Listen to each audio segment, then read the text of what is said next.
बंदी छोड़ सतगुरु रामपाल जी भगवान की जय हो। स्वामी राम देवानंद जी गुरु महाराज की जय हो।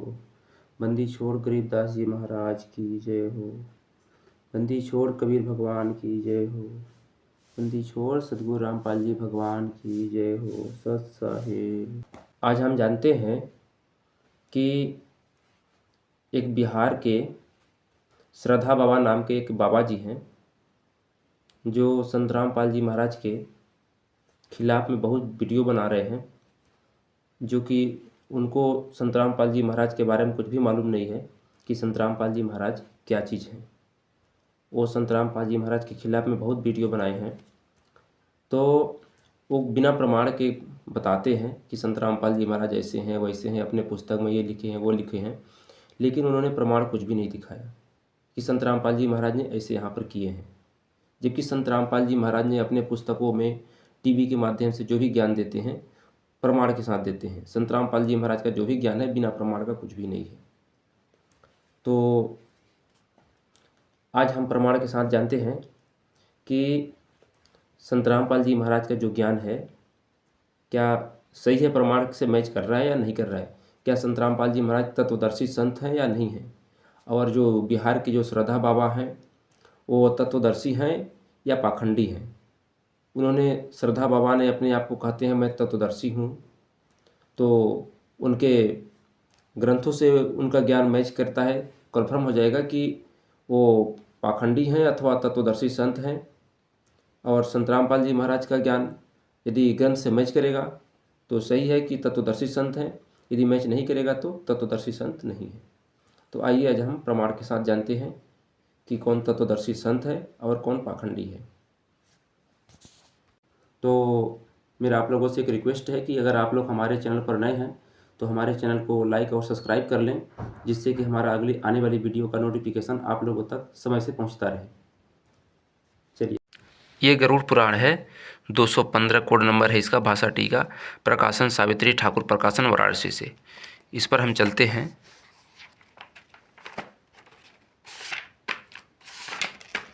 यहाँ पर इसका पेज नंबर है 202। ये अध्याय 16 है गरुड़ पुराण का।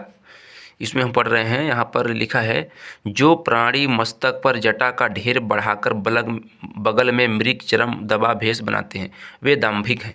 जो यहाँ पर बताया जा रहा है कि जो व्यक्ति अपने सिर में बड़े बड़े जटा रखा लेते हैं, बड़े बड़े बाल रखा लेते हैं, मृग चरम भेष दबाते हैं, वो अपना भेष बनाकर रहते हैं, बड़े बड़े बाल बढ़ाकर, वे क्या है, दाम्भिक हैं, यानी पाखंडी हैं। अब देखिए, जो श्रद्धा बाबा हैं बिहार के, वो बड़े बड़े बाल रखा लेते हैं, बाल रखा करके वो बकवास कर रहे हैं, जबकि ये संतों का लक्षण नहीं है। ये गरुड़ पुराण मना कर रही है, ये संत का लक्षण नहीं है।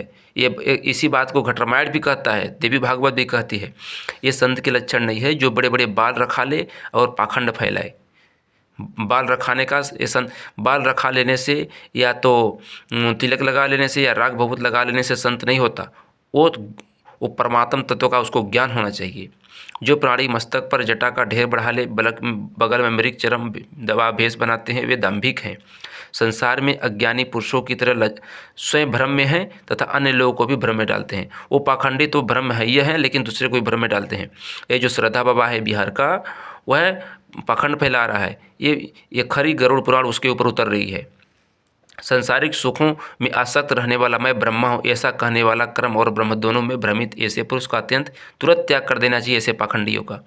जिस प्राणी के लिए गृह और वन एक समय, जो संसार में लज्जाहीन है, दिगंबर बन गणधर्भों के सदृश भ्रमण करते हैं, वे कभी विरक्त नहीं हो सकते। वो क्या है, वो भगवान को पा नहीं सकते हैं। ऐसे प्राणी जो वो भगवान के नाम पर वो अपना पेट चला रहे हैं, पेट भर रहे हैं, ऐसे पाखंडी भगवान को नहीं पा सकते। यह मृतिका, देखिए स्पष्ट लिखा है, यह मृतिका तथा राखी लगा लेने से मनुष्य की मुक्ति हो जाए तो कुत्ता भी नित्य मिट्टी राखी में लौटने से मुक्त हो जाता। यह पाखंडी जो है श्रद्धा बाबा क्या करता है कि अपने मस्तक पर तिलक लगाता है, राखी भभूत लगा लेता है, पीले कपड़े पहन लेता है। तो राखी भभूत लगा लेने से अगर मुक्ति हो जाए, पीले कपड़े अगर पहन लेने से मुक्ति हो जाए, यहाँ लिखा है कि कुत्ता हर समय मिट्टी में रहता है तो उसका मुक्ति पहले हो जाता। ये सब क्या है कि ये राग भभूत लगा लेने से मुक्ति नहीं होती है। जबकि देखिए इसी बात को संत रामपाल जी महाराज न तो बड़े बड़े अपने जटारा खाते हैं और न ही राग भभूत लगाते हैं। ये संतों के लक्षण नहीं है कि बड़े बड़े जटारा खा ले या तो राग भभूत लगा ले, ये उसे संत नहीं होता। संत उसको ज्ञान से होता है कि उसका ज्ञान क्या कहता है, वो परमात्म तत्व का ज्ञान होना चाहिए उसको। ये क्या बड़े बड़े जटारा खा लिया श्रद्धा बाबा बिहार का, और इसने यार मृतिका राखी भभूत भी लगाता है, अपने मस्तक में तिलक भी लगाता है, और माला पहनता है अपने शरीर में, माला टांग के रखता है, जनेऊ पहनता है। ऐसे पाखंडी का मुक्ति नहीं होती। अगर मुक्ति होता तो कुत्ता मिट्टी में रहता है, पहले उसका मुक्ति हो जाती। या देखिए, घास पत्ता जल आहार तथा वन में रहने मात्र से मुक्ति मिले तो क्या निरंतर बसवानी तृष्णाहार आदि में संलग्न जल का आहार करने वाले सियार चूहे हिरन आदि तपस्वी हो सकते हैं। कह रहा है कि अगर भूखे रहने से व्रत करने से अगर मुक्ति हो जाए तो पहले तो जंगल में जो जीव रहते हैं हिरन तपस्वी हो जा सकते हैं। और यहाँ पर मरने के समय जो प्राणी गंगा आदि तीर पर रहते हैं उनकी मुक्ति होती है, तब गंगा के किनारे बसने वाले मेढक मछली आदि की गणना योग्य होगी, क्योंकि जन्म से लेकर ये जीव मरण पर्यंत गंगा में ही रहते हैं। अब बताइए यहाँ पर क्या बोल दिया है कि अगर कोई कहता है कोई पाखंडी कि अगर गंगा स्नान कर लो, गंगा स्नान करने से अगर मुक्ति हो जाए, तो गंगा भी स्नान करने से मुक्ति नहीं होती है। गंगा में उसमें अगर मुक्ति होता तो मेढक रहते हैं, मछली रहते हैं, बहुत सारे जीव रहते हैं, उनका मुक्ति पहले हो जाता। लेकिन मुक्ति गंगा स्नान करने से भी नहीं होता है। यहाँ पर देखिए, कंकड़ाहारी और पृथ्वी का जलपान नहीं करने वाले व्रतियों को मोक्ष मिलता है तो कबूतर सदा कंकड़ खाते हैं, पपिया कभी भी भूमि का जल नहीं पान करता, तो क्या ये दोनों व्रत धारण करता माने जाएंगे? हे गरुड़, कर्म तो लोक रंजक कारक है। ये जो ये कर्म करवाते हैं ये पाखंडी लोग, ये श्रद्धा बाबा बिहार का, ये जो रामचंद्र जी के नाम पर, श्री राम के नाम पर ये पाखंड फैला रहा है, संत रामपाल जी महाराज का विरोध कर रहा है वीडियो बना करके, ये पाखंडी है एक नंबर का। ये गरुड़ पुराण सटीक उसके ऊपर बैठ रही है। देखिए यहाँ पर मोक्ष का साक्षात्कार क्या बोल रहा है कि मोक्ष का तो साक्षात्कार तत्व ज्ञान है। वेद शास्त्र पुराण पढ़कर परमार्थ ज्ञाता नहीं होते। इसको अगर थोड़ा बहुत अगर ग्रंथों का अगर मालूम भी होगा ना, उसे अगर वो भगवान प्राप्ति नहीं कर सकता। वह विडंबना कौवे की बोली की तरह काँव काँव है। वो जैसे कौवे की बोली नहीं होती है काँव काँव, ऐसे होता है। उसको अगर परमात्मा प्राप्ति करना है तो परमात्मा प्राप्ति के लिए परमात्म तत्व को जानने वाला उस गुरु को ढूंढना पड़ेगा। उस परम तत्व का अनुभव करने वाले गुरु को ढूंढना चाहिए। वह गुरु रास्ता बताएगा तो ही मोक्ष हो सकता है।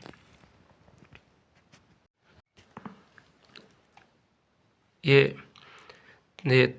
गोस्वामी तुलसीदास ये रचित है श्री रामचरितमानस, सचित्र सटीक मोटा टाइप। ये गीता प्रेस गोरखपुर से प्रकाशित है। इसमें हम देखते हैं ये पेज नंबर 17 है बालकांड का, रामचरितमानस।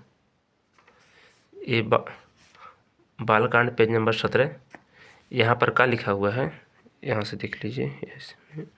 यहाँ लिखा है कि जो कराल कलयुग में जन्मे हैं, जिनकी करनी कौवे के समान है और भेष हंस का सा है, जो वेद मार्ग को छोड़कर कुमार्ग पर चलते हैं, जो कपटी मूर्ति और कलयुग के पाप के भाड़े हैं। ये कौन सी चौपाई है, थोड़ा इसको देख लीजिए। ये दोहा नंबर 11 है। इसका चौपाई नंबर 1 है। यहाँ पर क्या लिखा जा रहा है कि जो कलयुग में जन्मे हैं, जिनकी बोली कौवे के समान है, भेष जो है हंस के समान है।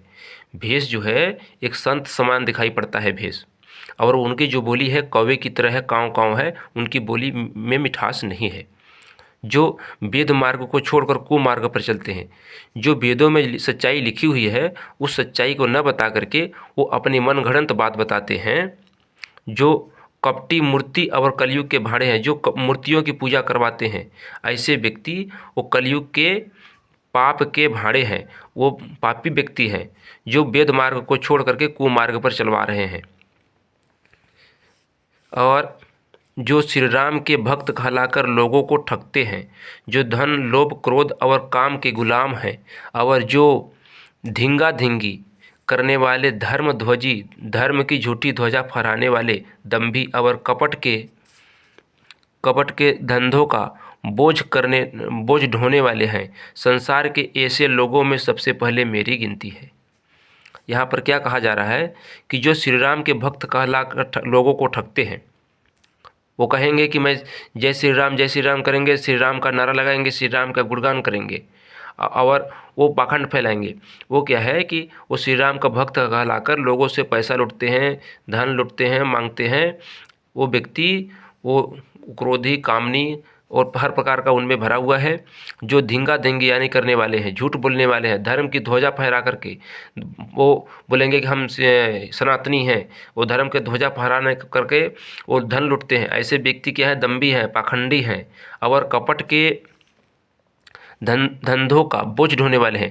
कपट का धंधों यानी कि वो झूठ बोल करके पाप कमा करके वो माया जुटाने वाले हैं। संसार के ऐसे लोगों में सबसे पहले मेरी गिनती है। इस तुलसीदास जी कह रहे हैं कि इन पाखंडियों में सबसे पहले मेरी गिनती है। अब बताइए, यहाँ पर ये चीज़ लिखा है। फिर यहाँ देखिए एक यहाँ पर क्या लिखा हुआ है, ये चौपाई नंबर 3। यहाँ पर लिखा, यदि मैं अपने सब अवगुणों को कहने लगूँ, यदि मैं सब अपने अवगुणों को कहने लगूं तो कथा बहुत बढ़ जाएगी और मैं पार नहीं पाऊंगा। इससे मैं बहुत कम अवगुणों का वर्णन किया है, बुद्धिमान लोग थोड़े ही में समझ लेंगे। कह रहे हैं कि यदि मैं सभी अपने अवगुणों को, सभी बुराइयों को अगर कहने लगूं तो मैं पार ही नहीं पाऊंगा। बुद्धिमान जो लोग हैं वो थोड़े ही में इशारा से समझ जाएंगे। फिर यहाँ देखिए क्या कह रहे हैं चौपाई नंबर 4 में, मेरी अनेकों प्रकार की विनतियों को समझकर कोई भी इस कथा को सुनकर दोष नहीं देगा। इतने पर भी जो शंका करेंगे वे तो मुझसे ही अधिक मूर्ख और बुद्धि के कंगाल हैं। कह रहे हैं कि मैंने जो सच्चाई बताई है, अगर इनको सुन करके भी जो अगर वो नहीं मानता है, पाखंड फैलाता है, तो वो तो मेरे से भी महामूर्ख है।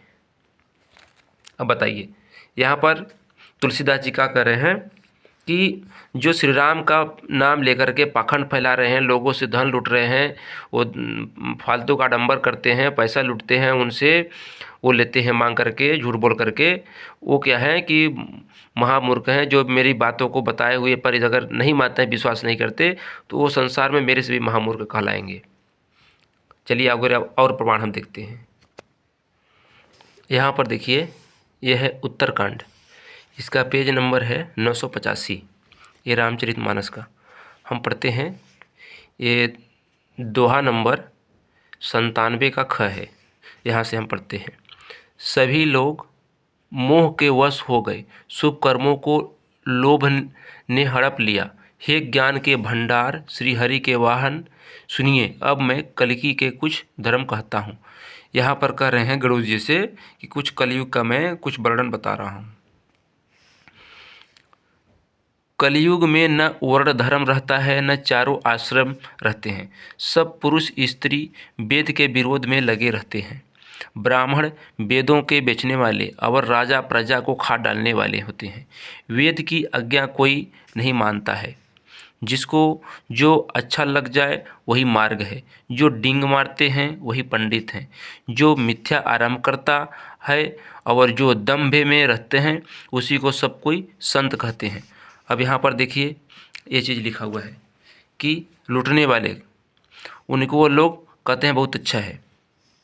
जो जिस किसी प्रकार दूसरे का धन हरण कर ले वही बुद्धिमान है। दूसरे को धन हरण करने वाला, लूटने वाला, वो उसको बुद्धिमान लोग कहते हैं, बहुत अच्छा है। जो दम करता है ना, पाखंड करता है, वही बड़ा अत्याचारी है।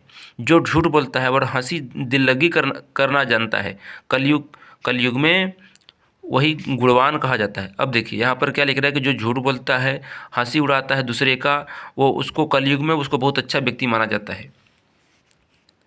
जो आचरहीन है और वेद मार्ग को छोड़े हुए हैं, कलयुग में वही ज्ञानी और वही वैराग्यवान है। जो आचरणहीन है, जिनको सच्चाई पता नहीं है, वो अपने आचरण से ही गलत तरीका से चल रहे हैं, वो वेद मार्ग को छोड़ करके अपने आप मनमाना आचरण बता रहे हैं, वो कलयुग में वही उनको ज्ञानी कहा जाता है। ऐसे पाखंडियों को वो कलयुग के ये आचरणहीन व्यक्ति, ये जो वेदों में लिखी हुई है ज्ञान, उसको न बताकर अपने अनुसार जो पाखंड फैलाते हैं, इसको व्यक्ति को ज्ञानी कहते हैं। और वही वैराग्यवान है। जिसके बड़े बड़े नख और लंबी लंबी जटाएं हैं, वही कलयुग में प्रसिद्ध तपस्वी हैं। जिनके बड़े बड़े नाखून हों, बड़ी बड़ी लंबी लंबी जटाएं हों, वह कलयुग के प्रसिद्ध तपस्वी हैं। ये जो श्रद्धा बाबा हैं बिहार के, ये पाखंडी, ये बड़े बड़े लंबे लंबे जटाएं फैला लिया, ये बहुत बड़ा अपने आप को तपस्वी बनता है। इसके पास देखिए ये वेद में जो सच्चाई लिखी है वेद की सच्चाई को नहीं बताता है और अपने आप मनगढ़ंत बात बता रहा है। इसने कोई भी प्रमाण से नहीं बताता कि कोई चीज़ प्रमाण बताए, जबकि संत रामपाल जी महाराज ने प्रमाण खोल खोल दिखाते हैं। देखिए अब यहाँ पर जो अमंगल भेष और अमंगल भूषण धारण करते हैं और भक्ष अभक्ष खाना खाने योग्य और न खाने योग्य सब कुछ खा लेते हैं, वे ही योगी हैं, वे ही सिद्ध हैं और वे ही मनुष्य कलयुग में पूज्य हैं। अब देखिए यहाँ पर क्या जो भक्ष अभक्ष हर प्रकार का जो खाना खा लेता है, सब कुछ खा लेते हैं, वे ही योगी हैं, वो तपस्वी हैं, वही सिद्धि वाले हैं, वही मनुष्य हैं कलयुग में, वही पूजने योग्य हैं, उनका ही पूजन होता है आज। बताइए पाखंडियों की पूजा हो रही है। ये पाखंडी श्रद्धा बाबा कहता है कि संत रामपाल जी महाराज कुछ नहीं जानते, वो पाखंड फैला रहे हैं, अपने को नहीं बताता है कि मैं क्या कर रहा हूँ। जिनके आचरण दूसरों का अपकार अहित करने वाला है, उन्हीं का बड़ा गौरव होता है और यही सम्मान के योग्य होते हैं। जो मन वचन और कर्म से लबार झूठ बकने वाले हैं, वे ही कलयुग के वक्ता माने जाते हैं। इस देखिए ये पाखंडी है, ये श्रद्धा बाबा बिहार पटना का ये सटीक इसके ऊपर बैठ रही है। जिनके आचरण दूसरों पर अपार अहित करने वाले हैं, वो जो हित किसी के बारे में नहीं सोचता, वो उन्हीं का बड़ा गौरव चलता है, उन्हीं का मान सम्मान होता है और वे ही सम्मान के योग्य होते हैं जो मन वचन और कर्म से लबार झूठ बकवाने वाले हैं। यानी कि वो अपने हर तरह से पूरी ताकत से वो झूठ बोलते हैं। ऐसे व्यक्ति वो आज कलयुग में बड़े उनका सम्मान है। ये पाखंडी जो श्रद्धा बाबा है बिहार का, इसने वेद की सच्चाई को नहीं बताता, आज ये अपना मनगढ़ंत बात बता रहा है जनता को। संत रामपाल जी महाराज का विरोध कर रहा है अपने वीडियो में। वे ही कलयुग में वक्ता माने जाते हैं। हे गोसाई, सभी मनुष्य स्त्रियों के विशेष वश में हैं और बाजीगर के बंदर की तरह उनके नचाए नाचते हैं। ब्राह्मणों को शुद्र ज्ञानोपदेश करते हैं और गले में जनेऊ डालकर कुत्सित दान लेते हैं। ये देखिए श्रद्धा बाबा पाखंडी ये क्या करता है कि ये साधु बनकर बैठा है, जबकि इसको कोई चीज़ सच्चाई पता नहीं है। सभी पुरुष काम और लोभ में तत्पर और क्रोधी होते हैं। देवता ब्राह्मण वेद और संतों के विरोधी होते हैं। अभिमानी स्त्रियां गुणों के धाम सुंदर पति को छोड़कर परम पुरुष को सेवन करती हैं। थोड़ा सा हम और देख लेते हैं बालकांड। ये बालकांड पेज नंबर है, ये पेज नंबर 136 है रामचरितमानस का। ये कौन सा है, दोहा नंबर है 143 का 3, दोहा नंबर 143 का 3 है ये। यहाँ पर क्या कहा जा रहा है कि नेति नेति जेहि वेद निरूपा निजानंद निरूपाधि अनुपा शंभु बिरंची विष्णु भगवाना उपजहि जासु अंश ते नाना। यहाँ कहा जा रहा है कि जिन्हें वेद नेति नेति यह भी नहीं कहकर निरूपण करते हैं, यानी कहते हैं पुकारते हैं, जो आनंद स्वरूप उपाधि रहित और अनुपम है, एवं जिनके अंश से अनेक शिव ब्रह्मा और विष्णु प्रकट होते हैं। यहाँ पर बताया जा रहा है कि जिनके अंश से अनेक ब्रह्मा विष्णु शिव उत्पन्न होते हैं, जिनके अंश से अनेक ब्रह्मा विष्णु शिव उत्पन्न होते हैं, वो भगवान तो कोई और है। और ये जो श्रद्धा बाबा जो पाखंडी है, इस पाखंडी ने क्या कहता है कि वो तो वही सब हैं, वही ब्रह्मा है, वही विष्णु हैं, वही शिव हैं, वही सब कुछ हैं, वही परमात्मा है, सब इसी को एक ही में पूरा वो दाल चावल घी दूध जितना है सब एक में मिक्स कर देता है। इस पाखंडी को सच्चाई पता नहीं है कि कोई तत्व ज्ञान। ये बोलता है कि मैं तत्वदर्शी संत हूँ। काहे का तत्वदर्शी है, जबकि संत रामपाल जी महाराज ने एक एक चीज़ को खोल खोल दिखा दिया। यहाँ पर देखिए क्या लिखा है, ये 145 दोहा नंबर 145 का ये चौपाई नंबर 1 है। यहाँ पर लिखा है, हे प्रभु सुनिए, आप सेवकों के लिए कल्पवृक्ष और कामधेनु हैं। आपकी चरण रज की कृपा और क्या गुड़ और शिव जी की भी वंदना करते हैं। आप सेवा करने में सुलभ हैं तथा सब सुखों के देने वाले हैं। आप शरणागत के रक्षक और जड़ चेतन के स्वामी हैं। यहाँ पर बताया जा रहा है कि आप ही सब कुछ हैं। आपकी रजा से ही ब्रह्मा विष्णु और शिव जी वंदना करते हैं। यहाँ पर बताया जा रहा है कि जो ब्रह्मा विष्णु शिव जी हैं आपके चरणों की वंदना करते हैं, यानी स्तुति करते हैं, गुणगान करते हैं। तो वो ब्रह्मा विष्णु महेश से वो तो अलग हो गया, एक थोड़ी हुआ। यहाँ पर स्पष्ट लिखा है, देखिए यहाँ पर स्पष्ट रूप से लिखा हुआ है कि हे प्रभु सुनिए, आप सेवकों के लिए कल्पवृक्ष और कामधेनु हैं और आपकी चरण रज की ब्रह्मा विष्णु और शिव जी भी वंदना करते हैं। उनके चरणों की ब्रह्मा विष्णु शिव जी वंदना करते हैं, यानी स्तुति करते हैं, गुणगान करते हैं। आप सेवा करने में सुलभ हैं तथा सब सुखों को देने वाले हैं।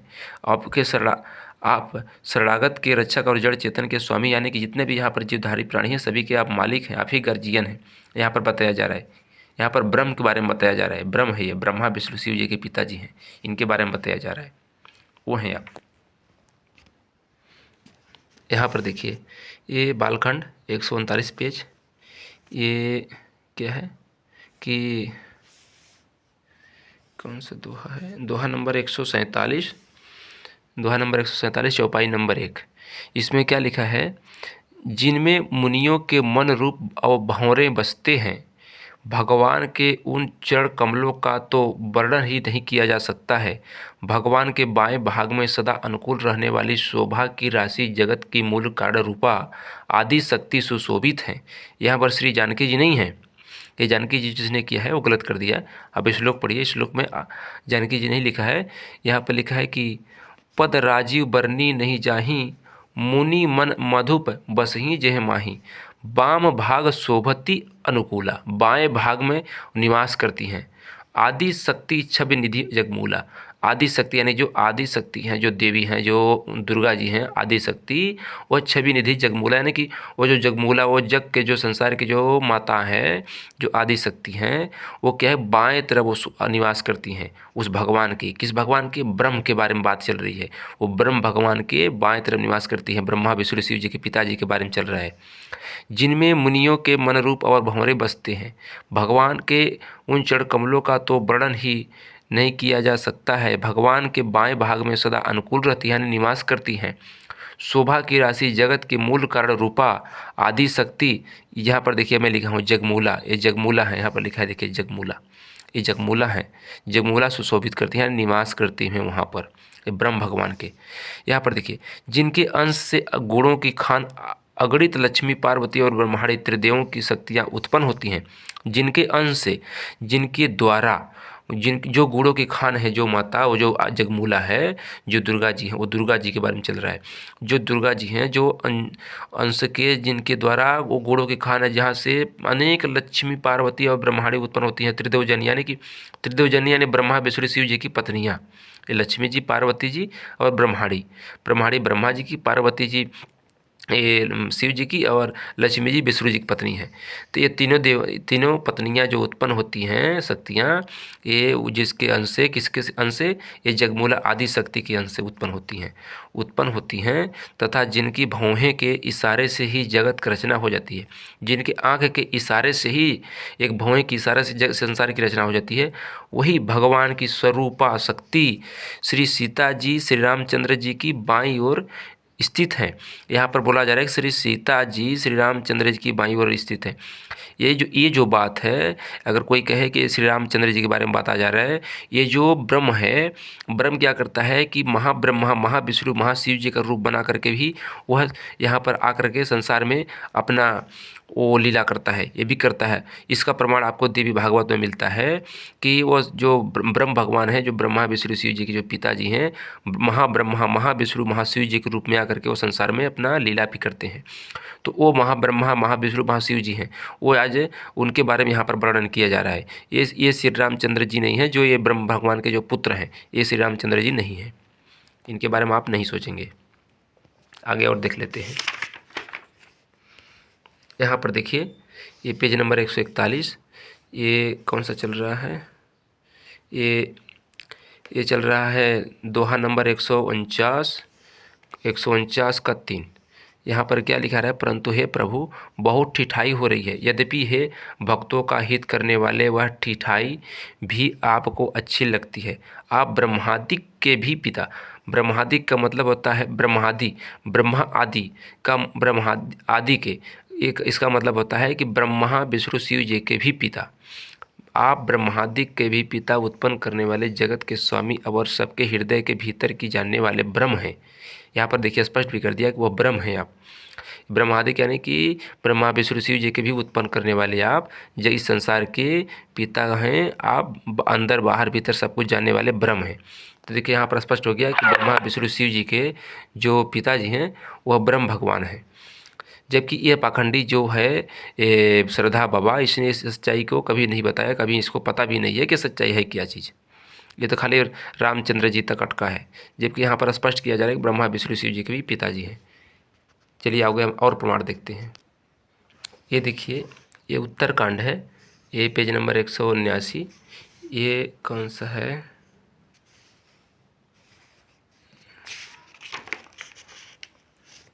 ये है दोहा नंबर 91 का ख है, 91 ख है दोहा नंबर। इसमें हम चलते हैं, इसमें चौपाई नंबर है 3। इसमें क्या लिखा जा रहा है कि उनमें अनंत कोटि सरस्वतियों के समान चतुरता है, अरबों ब्रह्माओं के समान सृष्टि रचना की निपुणता है, वे करोड़ों विष्णु के समान पालन करने वाले और अरबों रुद्रों के समान संहार करने वाले हैं। यहाँ पर स्पष्ट हो गया कि वो जो भगवान, जो ब्रह्म भगवान हैं, वह अरबों ब्रह्मा के समान तो सृष्टि करने में उनके पास पावर है, और करोड़ों विष्णु के समान वो पालन पोषण करने वाले भी कि उनके पास पावर है, और अरबों रुद्रों के समान संहार करने यानी खत्म करने की भी पावर है उनके अंदर। वो कौन भगवान है? वो ब्रह्म भगवान है, जो ब्रह्मा विष्णु शिव जी के पिताजी के बारे में बात चल रही है, ये प्रमाण है। चलिए यहाँ पर ये स्पष्ट हो गया कि ब्रह्मा विष्णु शिव जी के पिताजी भी हैं, और ये जो पाखंडी है, ये जो श्रद्धा बाबा बिहार का, इसको सच्चाई पता नहीं है, इसको सच्चाई भी आज वीडियो हम दिखा दे रहे हैं कि ये सच्चाई है, देख ले वो, और जनता को भ्रमित न करें। अब यहाँ पर सच्चाई पता चल गया कि जो श्रद्धा बाबा है बिहार पटना का, उसने जो भी वीडियो बना रहा है संत रामपाल जी महाराज के खिलाफ में, उसके पास कोई प्रमाण नहीं है। उसने अपने वीडियो में बहुत सारा बताया है कि संत रामपाल जी महाराज ऐसे हैं वैसे हैं, उसने काफ़ी बताता है, लेकिन उसने कोई प्रमाण तर्क नहीं देता है कि यहाँ पर संत रामपाल जी महाराज का ज्ञान गलत है, ये चीज़ ग्रंथ में यहाँ पर ऐसे लिखा हुआ है। जबकि संत रामपाल जी महाराज ने जो चीज़ भी बताते हैं वो प्रमाण के साथ बताते हैं। उसका जो कि मैंने जो भी प्रमाण दिखाया, ये संत रामपाल जी महाराज के द्वारा ही, जो संत रामपाल जी महाराज ने मुझे बताए हैं, सिखाए हैं, मैं उसी के माध्यम से बताया है। अब हम देखते हैं कि तत्वदर्शी संत की पहचान क्या है, वह तत्वदर्शी संत कैसा होगा जो परमात्म तत्व का ज्ञान देगा। आइए हम उस तत्वदर्शी संत के बारे में जानते हैं। ये श्रीमद् भगवद गीता 17 नंबर, ये यहाँ से प्रकाशित है। इस पर ये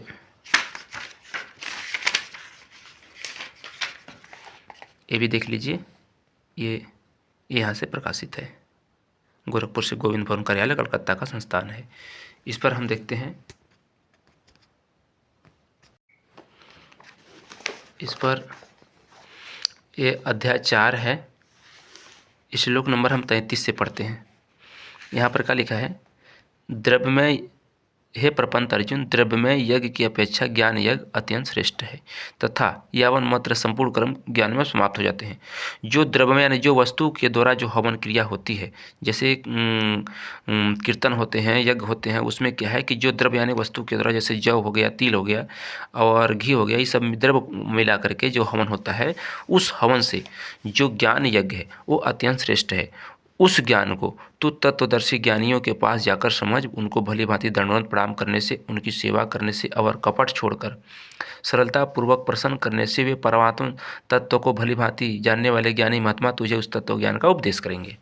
अब देखिए यहाँ पर स्पष्ट कर दिया कि जो वस्तु के द्वारा जो भी हवन यज्ञ होता है, जो वस्तु के द्वारा जो भी हवन यज्ञ होता है, इस हवन यज्ञ से जो ज्ञान यज्ञ है, जो ज्ञान यज्ञ है, यह ज्ञान यज्ञ अत्यंत श्रेष्ठ है।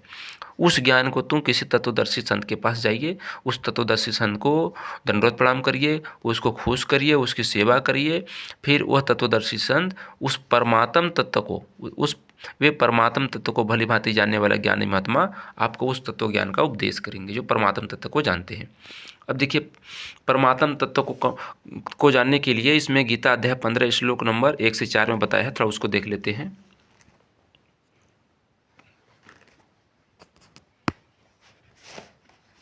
ये 5वां अध्याय है, 15वां अध्याय है।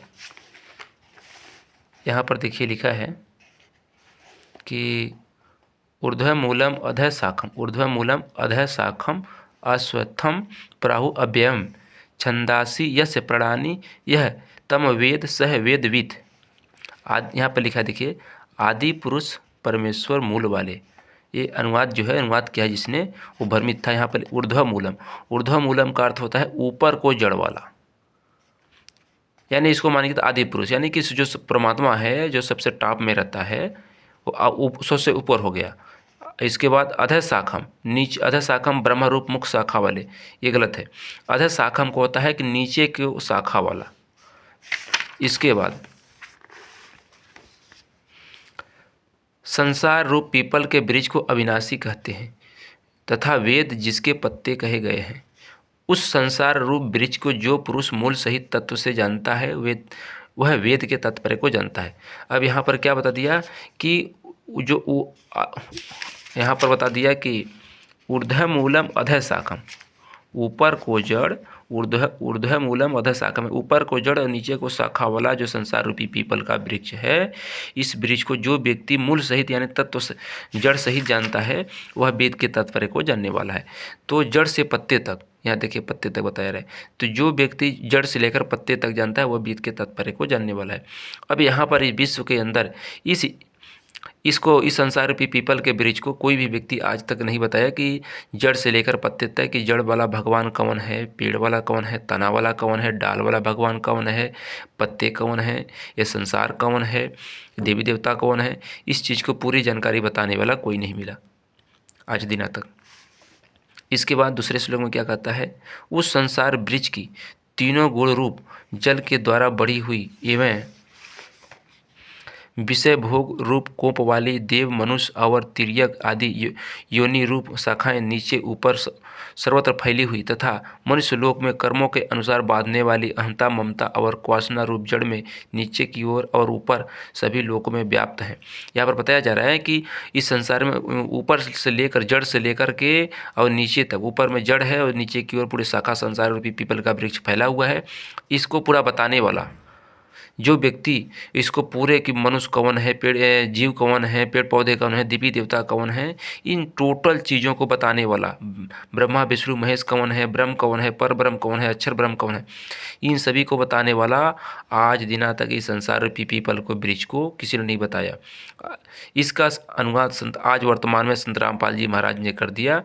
इन पाखंडियों का दुकान जब बंद हो रही है तो यह पाखंडी भ्रम फैला रहे हैं। यहाँ पर तीसरे श्लोक पढ़ते हैं, इस संसार वृक्ष का स्वरूप जैसा कहा है वैसा यहाँ विचार काल में नहीं पाया जाता। मतलब कि यह संसार को जैसा यहाँ पर लिखा हुआ है वैसा विचार काल में नहीं पाया जाता, क्योंकि न तो इसका आदि न और न अंत, न इसकी अच्छी प्रकार से स्थिति है। इसलिए इस अहंता ममता और वासना रूप अति दृढ़ मूल वाले संसार रूप पीपल के वृक्ष को दृढ़ वैराग रूप शस्त्र द्वारा काट कर कहा जा रहा है कि जो यह संसार है, जिस प्रकार से यहाँ पर बताया जा रहा है कि ऊपर को जड़ है, नीचे की ओर शाखा है और इसमें देवी देवता हैं, भगवान हैं, ब्रह्मा विष्णु महेश तीनों गुण शाखा हैं, मनुष्य है, जीव जंतु हैं, सब हैं। तो जिस प्रकार से इसको कहा जा रहा है वैसा यहाँ पर विचार काल में नहीं पाया जाता। यहाँ पर ये स्पष्ट किया जा रहा है। अब इस चीज़ को जिसने इस गीता का अनुवाद किया उसको सच्चाई पता नहीं थी, उसने इस सच्चाई को नहीं बता पाया कि यह संसार कैसे है, ऊपर में जड़ भगवान कौन है, पेड़ कौन है, तना कौन है, डाल कौन है, ये संसार कौन है, इसको पूरे नहीं बता पाया आज दिन तक किसी ने। और देखिए चौथा श्लोक में क्या कहा जा रहा है, उसके पश्चात उस परम पद रूप परमेश्वर को भली भांति खोजना चाहिए जिसमें गए हुए पुरुष फिर लौटकर संसार में नहीं आते, और जिस परमेश्वर से इस पुरातन संसार वृक्ष की प्रवृत्ति विस्तार को हुई है उसी आदि नारायण की मैं शरण हूँ।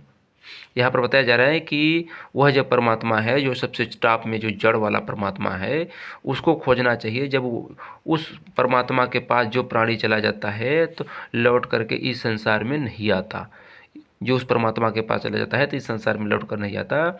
गीता का ज्ञान देने वाला भगवान कह रहा है कि मैं भी उस आदि नारायण के शरण में हूँ। यहाँ पर स्पष्ट हो गया।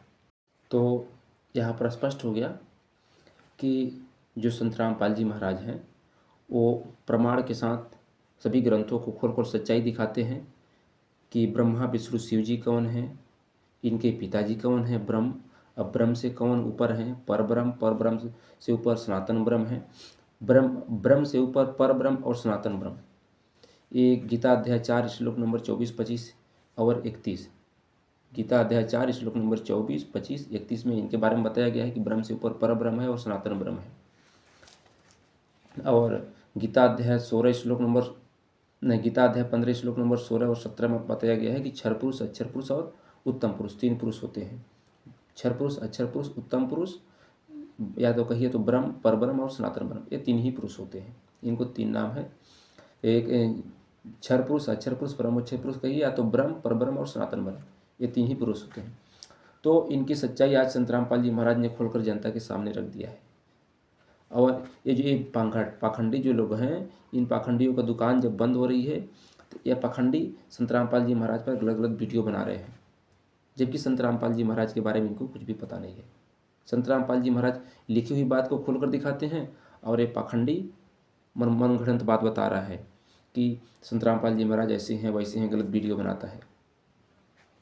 तो मेरा आप सबसे यही है निवेदन कि आप सब लोग संत रामपाल जी महाराज का सत्संग को सुने और सत्संग को सुन करके अपने ग्रंथों से मिलान करें कि संत रामपाल जी महाराज सच्चाई के साथ बता रहे हैं। वर्तमान में आज संत रामपाल जी महाराज पूर्ण तत्वदर्शी संत हैं जो गीता की लिखी हुई सच्चाई को क्लियर बता दिए हैं। गीता में तत्वदर्शी संत की शरण में जाने के लिए बताया गया है और गीता अध्याय 15 में बताया गया है संसार रूपी पीपल के वृक्ष के बारे में। गीता अध्याय 15 श्लोक नंबर 1 से 4 में ये संसार एक वृक्ष के समान है जिसकी जड़ ऊपर की ओर है और शाखा नीचे की ओर है। जो व्यक्ति इस संसार रूपी पीपल के वृक्ष को जड़ से पत्ते तक बता देगा वही तत्वदर्शी संत माना जाता है। तो इस संसार रूपी पीपल के वृक्ष को आज दिन तक किसी पाखंडी ने, किसी संत ने नहीं बता पाया। आज वर्तमान में संत रामपाल जी महाराज ने इस संसार रूपी पीपल के वृक्ष के एक एक विभाग को बता दिया कि अक्षर पुरुष एक पेड़ है, निरंजन वाकी डाढ़, तीनों देवा शाखा है, पात्र रूप संसार। ये जो अक्षर पुरुष जो है, और अक्षर पुरुष ये संसार रूपी पीपल के वृक्ष का पेड़ है और निरंजन जो है उसका ये मोटी जो डाल है वो है। और जो तीनों देवा हैं, तीनों देवा कौन? रजोगुण ब्रह्मा, सत्वगुण विष्णु, तमोगुण शिव जी, ये इनके जो डाल हैं। और ये संसार है पात्र रूप संसार है। लेकिन वो जड़ भगवान कौन है? इस चौपाई में जड़ भगवान के बारे में कबीर सागर में उसमें नहीं बताया, वो तत्वदर्शी संत क्लियर करता है। वो तत्व तो जड़ भगवान वो जो है वह परम अक्षर ब्रह्म है, वही कबीर देव है। जैसे ही चौपाई में भी बताया कि अक्षर पुरुष एक पेड़ है, निरंजन वाकी डाल। तो यहाँ पर अभी मैंने बताया था गीता अध्याय 15 श्लोक नंबर 16-17 में कि क्षर पुरुष, अक्षर पुरुष और परम अक्षर पुरुष। तो ये क्षर पुरुष और अक्षर पुरुष तो हो गया। नंबर 24, 25, 31 में बताया है कि ब्रह्म, परब्रह्म और सनातन ब्रह्म। तो जो सनातन ब्रह्म है वही जो है वही आदि मूल है, वही जड़ है। और ये जो है ब्रह्म, परब्रह्म, ये परब्रह्म डाल पेड़ है और ब्रह्म इसकी डाल है। और ब्रह्म से जो इधर पतली पतली जो डाल निकली है ये तीनों देव हैं, ये ब्रह्मा विष्णु शिव जी हैं। और शिव जी से नीचे ये संसार पूरा बसा हुआ है। और इस चीज़ की सच्चाई आज दिन तक संत रामपाल जी महाराज के अलावा किसी ने नहीं बताया कि यह संसार कैसे बसा हुआ है, इस संसार की सृष्टि कैसे हुई है। तो आज के लिए इतना ही। मेरा आप सबसे निवेदन है कि आप सब लोग संत रामपाल जी महाराज का सत्संग को सुनें। सत्संग को सुनने के बाद सच्चाई को अपने ग्रंथों से मिलान करें। और आज विश्व के अंदर तत्वदर्शी संत रामपाल जी महाराज हैं। संत रामपाल जी महाराज से आप सब नाम दीक्षा लेकर अपना कल्याण करा लें। सत्संग।